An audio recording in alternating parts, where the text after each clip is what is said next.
Snow White and Rose Red by the Grimm brothers. Narrated by Andrea Rossignol. A poor widow once lived in a little cottage with a garden in front of it, in which grew 2 rose trees, one bearing white roses and the other red. She had 2 children, who were just like the 2 rose trees. One was called Snow White, and the other Rose Red, and they were the sweetest and best children in the world, always diligent and always cheerful. But Snow White was quieter and more gentle than Rose Red. Rose Red loved to run about the fields and meadows, and to pick flowers and catch butterflies. But Snow White sat at home with her mother and helped her in the household, or read aloud to her when there was no work to do. The 2 children loved each other so dearly that they always walked about hand in hand whenever they went out together. And when Snow White said, "We will never desert each other," Rose Red answered, "No, not as long as we live." And the mother added, "Whatever one gets, she shall share with the other." They often roamed about in the woods gathering berries, and no beast offered to hurt them. On the contrary, they came up to them in the most confiding manner. The little hare would eat a cabbage leaf from their hands. The deer grazed beside them. The stag would bound past them merrily, and the birds remained on the branches and sang to them with all their might. No evil ever befell them. If they tarried late in the wood and night overtook them, they lay down together on the moss and slept till morning, and their mother knew they were quite safe and never felt anxious about them. Once, when they had slept the night in the wood and had been wakened by the morning sun, they perceived a beautiful child in a shining white robe sitting close to their resting place. The figure got up, looked at them kindly, but said nothing, and vanished into the wood. And when they looked round about them, they became aware that they had slept quite close to a precipice, over which they would certainly have fallen had they gone on a few more steps further in the darkness. And when they told their mother of their adventure, she said what they had seen must have been the angel that guards good children. Snow White and Rose Red kept their mother's cottage so beautifully clean and neat that it was a pleasure to go into it. In summer, Rose Red looked after the house, and every morning before her mother awoke, she placed a bunch of flowers before the bed, from each tree a rose. In winter, Snow White lit the fire and put on the kettle, which was made of brass, but so beautifully polished that it shone like gold. In the evening, when the snowflakes fell, their mother said, "Snow White, go and close the shutters." And they drew round the fire, while the mother put on her spectacles and read aloud from a big book, and the 2 girls listened and sat and span. Beside them on the ground lay a little lamb, and behind them perched a little white dove, with its head tucked under its wings. One evening, as they sat thus cozily together, someone knocked at the door as though he desired admittance. The mother said, "Rose Red, open the door quickly. It must be some traveler seeking shelter." Rose Red hastened to unbar the door, and thought she saw a poor man standing in the darkness outside. But it was no such thing, only a bear, who poked his thick black head through the door. Rose Red screamed aloud and sprang back in terror. The lamb began to bleat. The dove flapped its wings, and Snow White ran and hid behind her mother's bed. But the bear began to speak and said, "Don't be afraid. I won't hurt you. I am half frozen and only wish to warm myself a little." "My poor bear," said the mother, "lie down by the fire. Only take care you don't burn your fur." Then she called out, "Snow White and Rose Red, come out. The bear will do you no harm. He is a good, honest creature." So they both came out of their hiding places, and gradually the lamb and dove drew near too, and they all forgot their fear. The bear asked the children to beat the snow a little out of his fur, and they fetched a brush and scrubbed him till he was dry. Then the beast stretched himself in front of the fire, and growled quite happily and comfortably. The children soon grew quite at their ease with him, and led their helpless guest a fearful life. They tugged his fur with their hands, put their small feet on his back, and rolled him about here and there, or took a hazel wand and beat him with it. And if he growled, they only laughed. The bear submitted to everything with the best possible good nature, only when they went too far, he cried, "Oh, children, spare my life! Snow White and Rose Red, don't beat your lover dead." When it was time to retire for the night, and the others went to bed, the mother said to the bear, "You can lie there on the hearth, in heaven's name. It will be shelter for you from the cold and wet." As soon as day dawned, the children let him out, and he trotted over the snow into the wood. From this time on, the bear came every evening at the same hour, and lay down by the hearth and let the children play what pranks they liked with him. And they got so accustomed to him that the door was never shut till their black friend had made his appearance. When spring came, and all outside was green, the bear said one morning to Snow White, "Now I must go away, and not return again the whole summer." "Where are you going to, dear bear?" asked Snow White. "I must go to the wood and protect my treasure from the wicked dwarfs. In winter, when the earth is frozen hard, they are obliged to remain underground, for they can't work their way through. But now, when the sun has thawed and warmed the ground, they break through and come up above to spy the land and steal what they can. What once falls into their hands and into their caves is not easily brought back to light." Snow White was quite sad over their friend's departure, and when she unbarred the door for him, the bear, stepping out, caught a piece of his fur in the door knocker, and Snow White thought she caught sight of glittering gold beneath it. But she couldn't be certain of it, and the bear ran hastily away, and soon disappeared behind the trees. A short time after this, the mother sent the children into the wood to collect faggots. They came in their wanderings upon a big tree which lay felled on the ground, and on the trunk, among the long grass, they noticed something jumping up and down, but what it was they couldn't distinguish. When they approached nearer, they perceived a dwarf with a wizened face and a beard a yard long.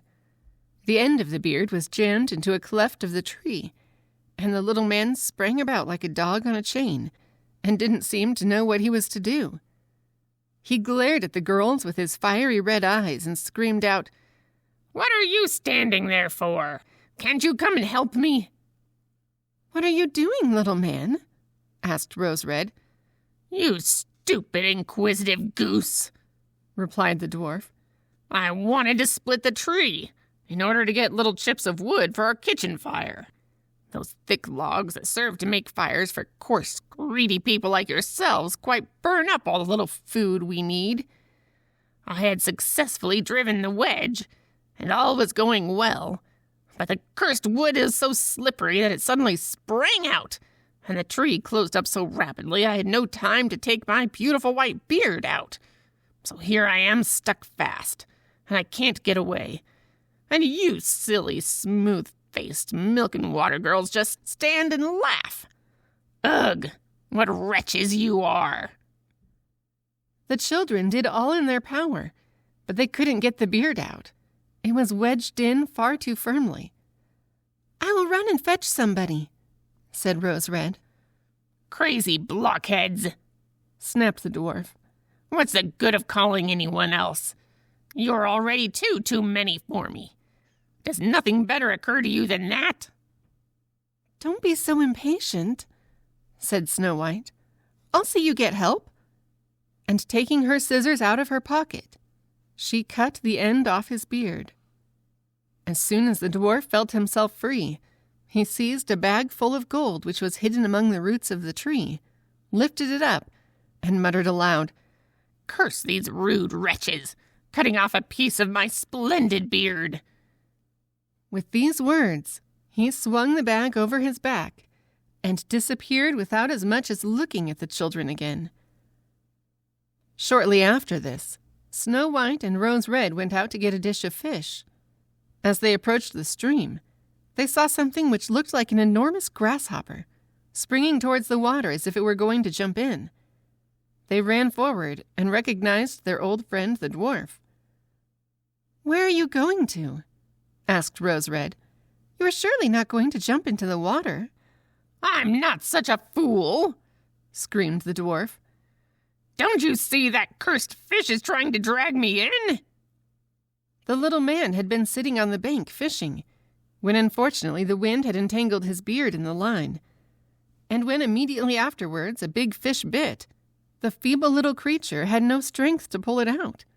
The fish had the upper fin, and dragged the dwarf toward him.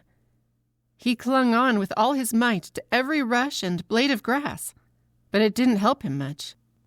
He had to follow every movement of the fish, and was in great danger of being drawn into the water.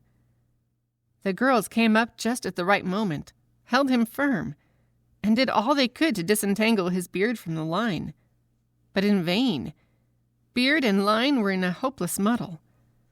Nothing remained but to produce the scissors and cut the beard, by which a small part of it was sacrificed.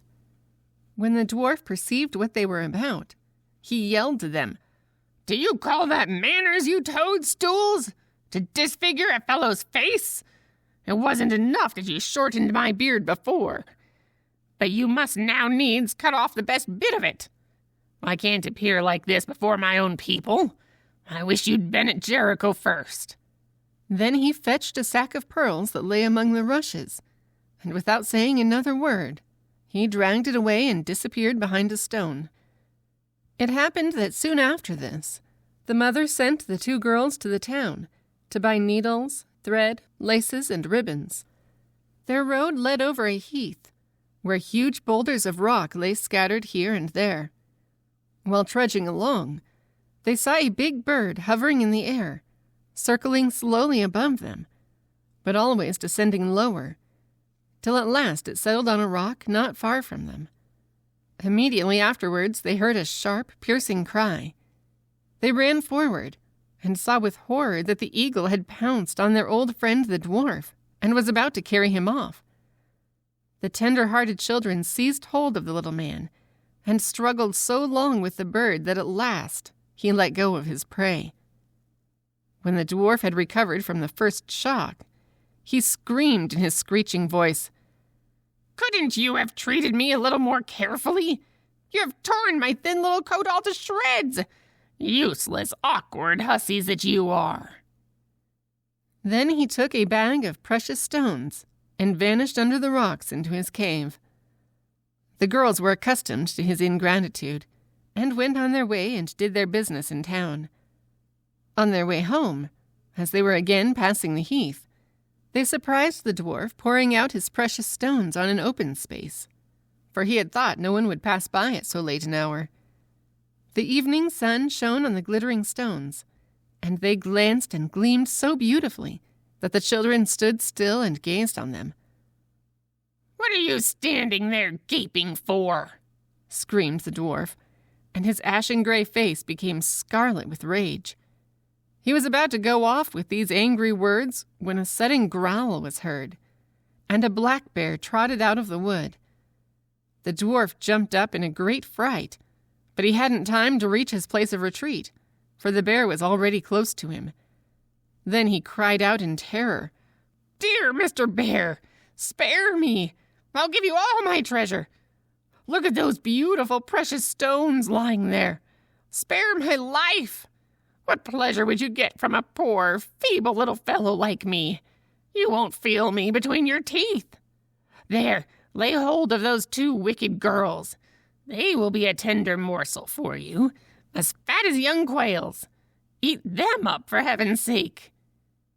But the bear, paying no attention to his words, gave the evil little creature one blow with his paw, and he never moved again. The girls had run away, but the bear called after them, "Snow White and Rose Red, don't be afraid. Wait, and I'll come with you." Then they recognized his voice and stood still, and when the bear was quite close to them, his skin suddenly fell off, and a beautiful man stood beside them, all dressed in gold. "I am a king's son," he said, "and have been doomed by that unholy little dwarf, who had stolen my treasure, to roam about the woods as a wild bear till his death should set me free. Now he has got his well-merited punishment." Snow White married him, and Rose Red his brother, and they divided the great treasure the dwarf had collected in his cave between them. The old mother lived for many years peacefully with her children, and she carried the 2 rose trees with her, and they stood in front of her window, and every year they bore the finest red and white roses. The end.